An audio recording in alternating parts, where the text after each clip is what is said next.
Estoy haciendo un sistema operativo, gratis. Solo un hobby, no será grande ni profesional. Linus Torvalds, 25 de agosto de 1991. Se refería a Linux, el sistema operativo con el que hoy funciona la mayoría de los servidores y el 100% de los 500 computadores más potentes del mundo. Uno nunca sabe qué rumbos adoptará la tecnología, de ahí la importancia de asesorarse con un experto.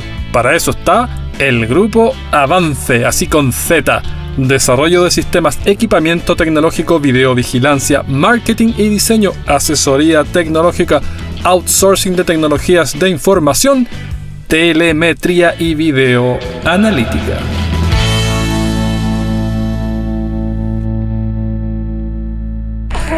One small step for man, one giant leap for mankind. Esto es Historia Freak, donde toda historia tiene algo de historieta. Con ustedes, su anfitrión, Joaquín Barañao.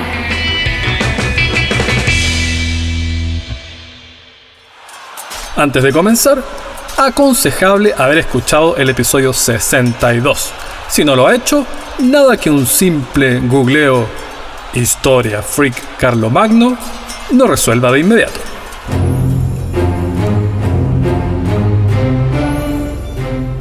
Año 888. Muere Carlos el Gordo. El Imperio Carolingio se dividió en 5 gajos: Francia Oriental, Francia Occidental, Baja Borgoña, Alta Borgoña y el Reino de Italia. En vista de la partición, los papas comenzaron a investir como emperador de los romanos al candidato natural, el soberano del gajo italiano. Francia Oriental, en realidad la médula de la actual Alemania, siguió bajo tutela de la dinastía carolingia hasta el 911, punto en que a Luis el Niño se le ocurrió morirse con 17 años de vida y un gran total de 0 hijos. Los nobles resolvieron el impasse mediante el expediente de la votación y la corona se precipitó sobre la testa del hijo del duque de Turingia, Conrado I. Una de muchas elecciones de las que se iba a convertir en la más famosa de las monarquías electivas de la historia universal. Dado que Conrado era en su origen un duque más, le resultó muy difícil establecer su autoridad sobre el resto. En 918, combatiendo contra uno particularmente revoltoso, resultó herido de gravedad. Previendo que se aprontaba a calzar el pijama de palo, persuadió a su hermano menor de ofrecer la corona a Enrique, duque de Sajonia y tataranieto de Carlomagno. Una sugerencia asombrosa porque se había rebelado contra él. Conrado consideraba que era el único capaz de mantener unido el reino frente a las rivalidades intestinas de los duques y las incursiones de los magiares de Hungría. Reza la tradición que Enrique instalaba redes de caza de aves cuando le informaron del Manzonique ascenso, y por eso hablamos de Enrique el Pajarero. El tono trasvasijó así desde francos a sajones, los mismos que tanto habían sufrido durante las conquistas de Carlomagno. Ya al timón de Francia Oriental, Enrique apretó acelerador. Subyugó a los duques de Baviera y de Suabia y se erigió en el hombre más poderoso de la germanósfera. Luego, mediante el doble expediente de la guerra y el matrimonio, transformó en estado vasallo a Lotaringia, al oeste, el corazón del viejo imperio carolingio. A diferencia de los carolingios, Enrique no intentó crear una monarquía centralizada, sino que organizó su parcelita en base a ducados autónomos federados. Junto con eso, potenció el sistema de defensa y neutralizó a los magiares. Tras una batalla decisiva en 933, los ataques cesaron durante 21 años. Encima de eso, venció a los eslavos, sometió al ducado de Bohemia y conquistó reinos daneses.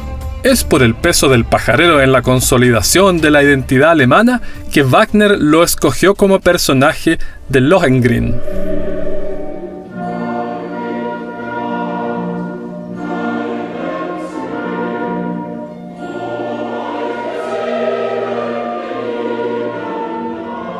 Para Heinrich Himmler fue el primer rey de Alemania y se veía a sí mismo como una suerte de reencarnación de él. En el aniversario de su muerte solía celebrar una ceremonia en la cripta que declaró destino de peregrinación para todo buen alemán y le hizo un fashion emergency al sarcófago. Ich will auch ein ganz schweres Kapitel, will ich hier vor Ihnen aller Offenheit nennen. Tan amplias las victorias y tan incontrastable su dominio en Europa occidental que el pajarero planeó viajar a Roma para que el Papa lo coronase emperador, tal como su tatarabuelo. El inconveniente no negociable de la muerte, sin embargo, truncó tales planes en 936. Otón, hijo del pajarero, continuó la labor de unificación alemana y amplió el poder monárquico a expensas de la aristocracia. Mediante matrimonios estratégicos y designaciones bien diseñadas, su familia dominó los ducados más importantes de la creciente masa territorial. Los duques, antes tratados como pares, fueron relegados a súbditos. Algunos se rebelaron, pero Otón se las arregló para sofocarlos. El clero también quedó bajo su control personal. Los magiares, que venían juntando fuerzas hacía años, lanzaron batalla otra vez. Otón consiguió aplastarlos y puso fin definitivo a la molesta mosca húngara. La victoria contra estos paganos le valió a Otón la reputación de salvador de la cristiandad y fortaleció su control sobre el reino.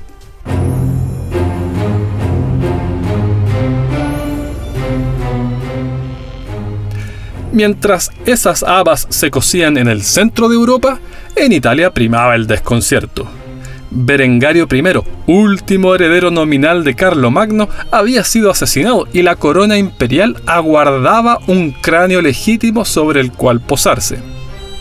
Berengario II, nieto del susodicho, trató de validar su reclamación casando a su hijo con la mujer de más pedigrí de Italia, Adelaida, hija, nuera y viuda de los últimos 3 reyes.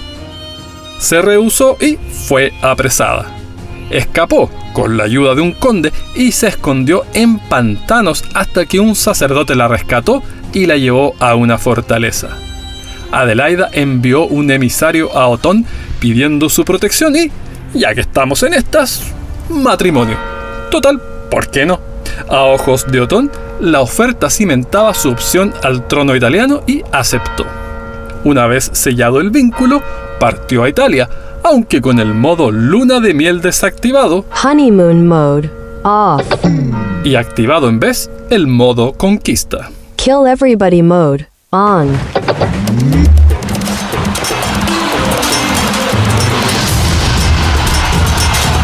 Para el 961, Otón había conquistado el norte y la mayor parte del centro de la bota. El año siguiente, el Papa Juan XII lo coronó emperador de los romanos en la vieja Basílica de San Pedro. Los involucrados enarbolaron el artificio teórico del Translatio Imperio, la transferencia del gobierno. En virtud de esta cuchufleta, Otón era ahora legítimo sucesor de Carlomagno y sus herederos. A su vez, legítimo sucesor de Augusto y sus herederos. A su vez, y esto es un chamullo morrocotudo de Virgilio, legítimo sucesor de los antiguos reyes de Troya. Imaginación no faltaba en la alta política medieval. Adelaida fue ungida como consors regni o coportadora de la realeza. Este hito marca el inicio del Sacro Imperio Romano Germánico.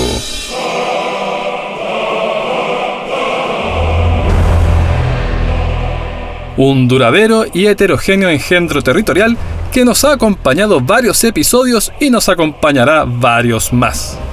La línea de emperadores no se iba a quebrar hasta que Napoleón vino a barrerlo todo. Si Hitler hablaba del Tercer Reich, es porque consideraba a este el primero. Aunque en la época no lo llamaban así. Desde Carlomagno que hablaban de Universum Regnum, todo el reino, en oposición a los reinos regionales. O Imperium Christianum, o, porque nunca pasa de moda, Romanum Imperium. Lo de sacro, en el sentido de consagrado, solo afloró en 1157, reflejo de la ambición de Federico Barbarroja de dominar Italia y el papado.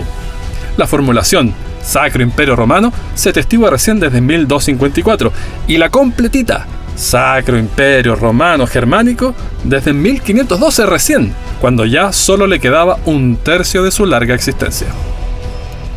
En Bizancio veían con horror el empleo del título de emperador.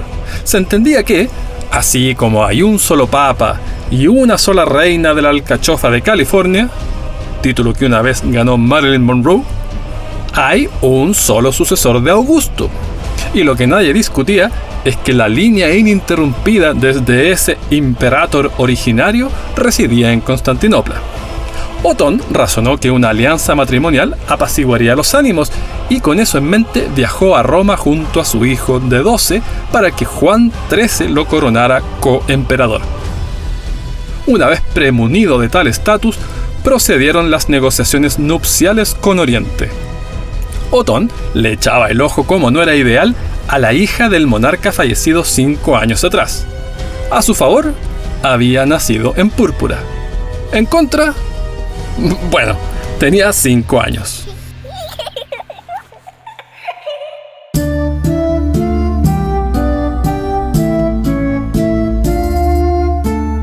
En definitiva, el soberano bizantino escogió a su sobrina, Teófano Esclero, griego para aparición de Dios. El Papa la coronó como coimperatrix Augusta.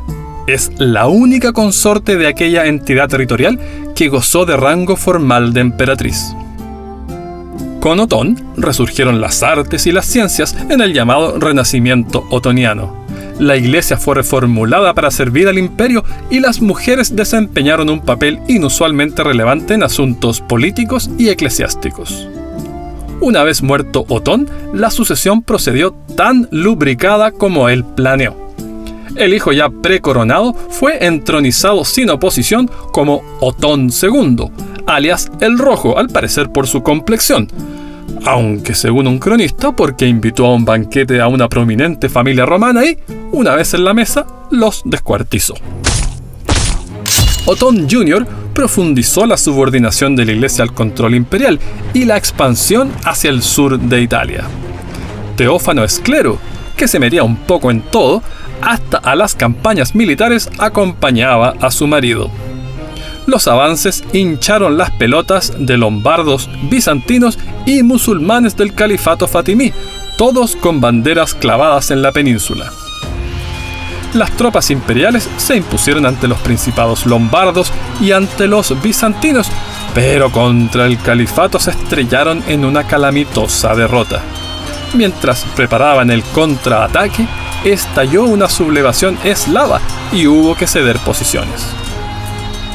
En 983, Otón II viajó a participar de la elección de un nuevo papa, justo cuando Roma encaraba un brote de malaria. Pésima idea. Falleció a los 28 tras una década de gobierno. El descabezamiento sumió al imperio en una seguidilla de revueltas de eslavos, daneses y francos con ganas de saciar ese agujero de poder.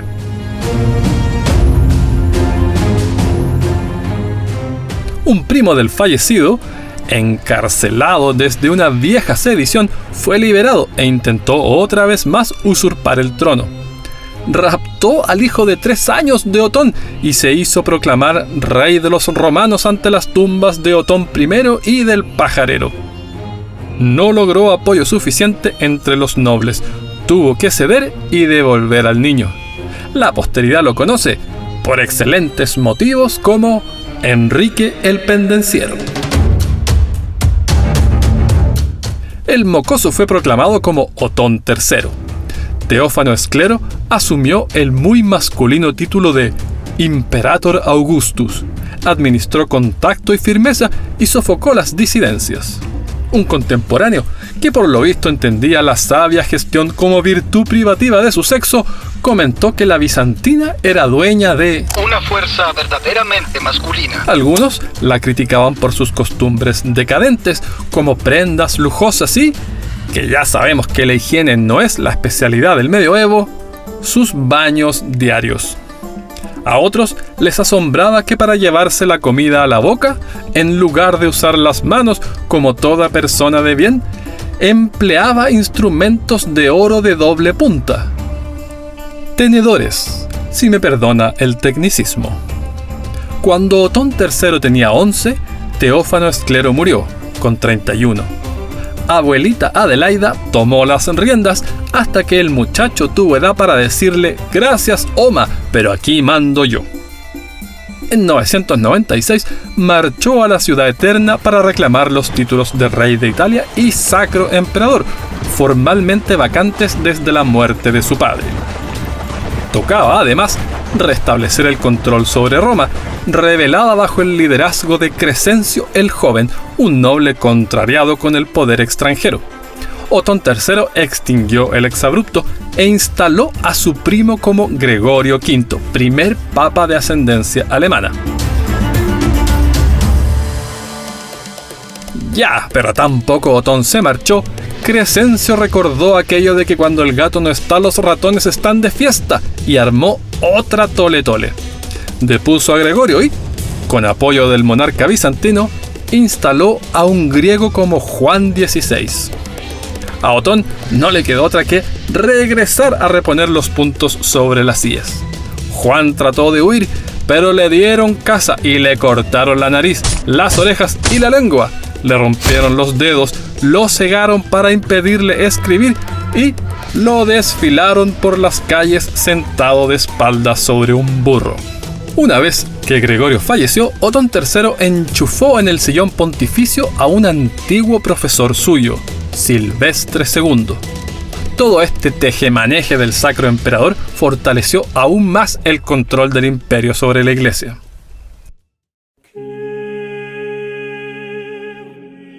Silvestre, receptor de educación árabe en Sevilla y Córdoba, demostró pronto por qué lo habían fichado de profe. Promotor de las matemáticas y astronomía árabes y grecorromanas, reintrodujo en Occidente el ábaco, con novedosos números arábigos, un modelo 3D del cosmos conocido como esfera armilar y el órgano de agua, todos ellos olvidados desde la caída de Roma medio milenio atrás. Tanta sapiencia suscitó rumores varios, como que había construido una cabeza de bronce que respondía a preguntas con sí o no, o que había pactado con Meridiana, un demonio femenino que se le apareció luego de que su amor terrenal lo rechazó y con cuya ayuda logró capturar el papado. Aunque otros aseguraban que ese puesto lo ganó jugando a los dados con el propio Satán. Bueno, si acaso todo esto de verdad ocurrió, porque en 1991 Heribert Illig, un editor alemán, postuló que los 297 años que van desde el 614 al 911 nunca existieron.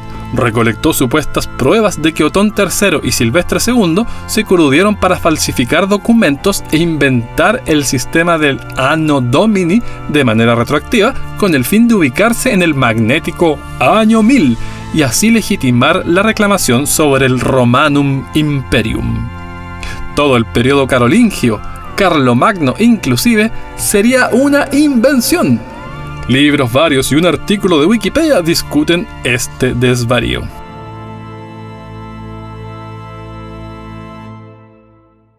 Aquí vamos a contrariar al señor Illig y afirmar que Otón III sí murió a los 21, posiblemente de malaria. No le dio el tiempo de eternizar sus genes. Una princesa bizantina había desembarcado recién en el sur de Italia e iba camino al casorio cuando la multiplicación de Plasmodium terminó de hacerse rechupete el cuerpo de Otón. fue enterrado en la catedral de Aquisgrán junto al fiambre de Carlomagno. Sin heredero ni testamento, nobles y obispos se reunieron a escoger un sucesor. En medio de acusaciones de sobornos y manipulación electoral, ganó el hijo de Enrique el Pendenciero, ahora Enrique II, porque incluyeron a Enrique el Pajarero en el loop.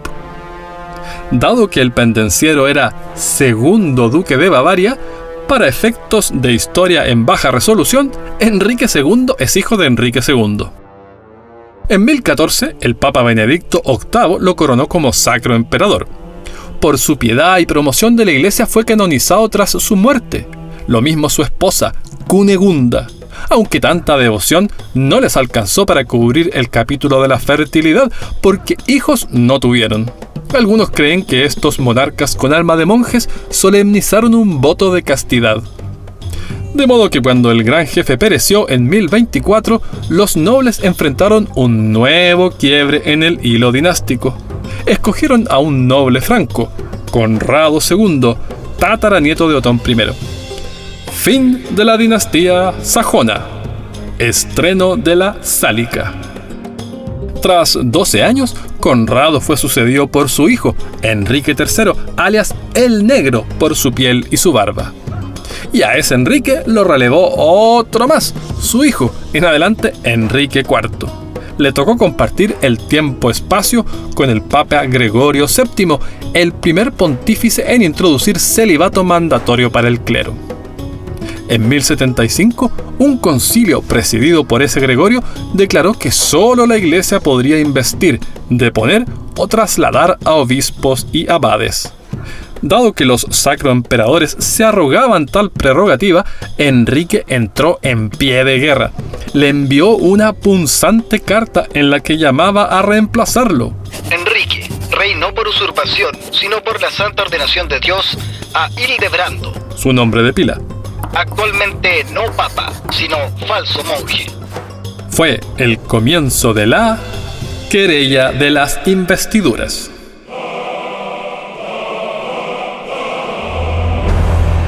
A menudo los obispos ejercían de autoridad no solo religiosa, sino además civil, por lo que el incordio no era mera colisión de egos. Además, un saludable volumen de riqueza y tierras solía asociarse al cargo de obispo o abad, por lo que la venta de cargos eclesiásticos, la llamada simonía, podía ser una fuente importante de ingresos para los nobles. Gregorio excomulgó a Enrique y lo depuso como sacro emperador.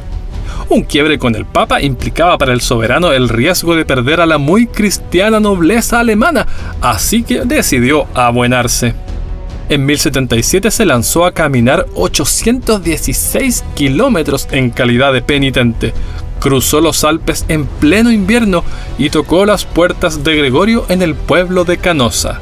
El pontífice lo hizo esperar en la puerta del castillo, en medio de la nieve, por mucho que Enrique se flagelara con cilicio. Lo describió en una condición miserable, descalzo y vistiendo lana.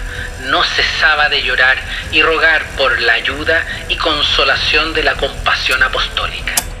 Tras saborear durante 3 días su calefaccionada posición, Gregorio al fin lo hizo entrar y le levantó la excomunión. Para desgracia de Enrique, el riesgo que intentó prevenir se materializó pese a tanto sacrificio. Sus adversarios optaron por aprovechar la oportunidad antes que se esfumara del todo y eligieron como emperador a Rodolfo de Suabia. Gregorio se mantuvo neutral por años hasta una victoria militar de Rodolfo que creyó más decisiva de lo que probó ser y que lo llevó a brindarle su apoyo. A la postre, el usurpador murió en batalla y su sucesor solo pudo ejercer autoridad sobre Sajonia. En el intertanto, Enrique continuaba nombrando clérigos y Gregorio lo excomulgó de nuevo. Esta vez, la mayoría de los obispos alemanes y del norte de Italia permanecieron leales a Enrique y levantaron un candidato a antipapa. Enrique le prometió a Gregorio entregar al potencial antipapa en calidad de prisionero si consentía en coronarlo emperador. Gregorio replicó que debía comparecer ante un concilio y hacer penitencia. El emperador solo fingió acatar y evitó reunir al concilio. sí sesionó un pequeño número de obispos y Gregorio excomulgó por tercera vez al ya no tan sacro emperador. Una vez enterado, Enrique volvió a Roma y procuró que su hombre fuese entronizado como Clemente III. Cumplida tal diligencia, lo coronó emperador. Gregorio, sitiado en el castillo de Sant'Angelo, el ex mausoleo de Adriano, pidió ayuda a los normandos. Y, para su desgracia, aceptaron. Forzaron la retirada de Enrique, ok, pero aprovecharon el viaje para 3 días de saqueo de Roma. Y bueno, Enrique sería excomulgado en una 4ª ocasión por el sucesor de Gregorio y en una 5ª por un tercer papa. Flor de política la del medioevo. Clemente rigió en paralelo a 4 papas. Tras su muerte en 1100 fue celebrado localmente como milagrero, pero el pontífice de la línea oficial le aplicó Damnatio Memoriae, aquel intento de borrado de la memoria colectiva aplicado un milenio atrás contra Domiciano y Cómodo. Exhumaron sus restos mortales y los vertieron en el Tíber.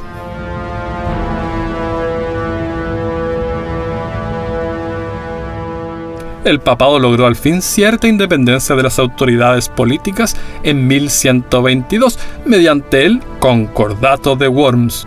Pese a ello, la disputa por la supremacía siguió a flor de piel. Al coronar a Enrique VI en 1191, Celestino III pateó la corona del soberano arrodillado para despejar cualquier duda de quién hacía y deshacía emperadores en esa parte del mundo. Cuando en 1200 el rey francés Felipe Augusto repudió a su recién desposada mujer y se acarameló con una guapa noble bávara, Inocencio III dictó tal interdicto sobre Francia que durante 8 meses las iglesias fueron clausuradas, los servicios religiosos suspendidos y hasta los cadáveres se les negó cristiana sepultura.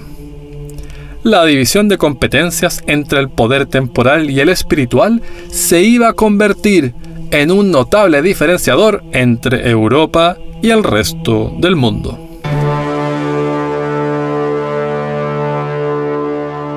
Esta entusiasta incursión sonora agradece el talento vocal de Mario Hitchbell y Hernán Melgarejo. Esto fue Historia Freak, escrito y narrado por Joaquín Barañao. Postproducción, Hernán Melgarejo. Las referencias bibliográficas de este y todos los episodios en Historia Universal Freak Extendida. 2800 páginas desde el Big Bang hasta el presente, a $9.99 en Amazon.com.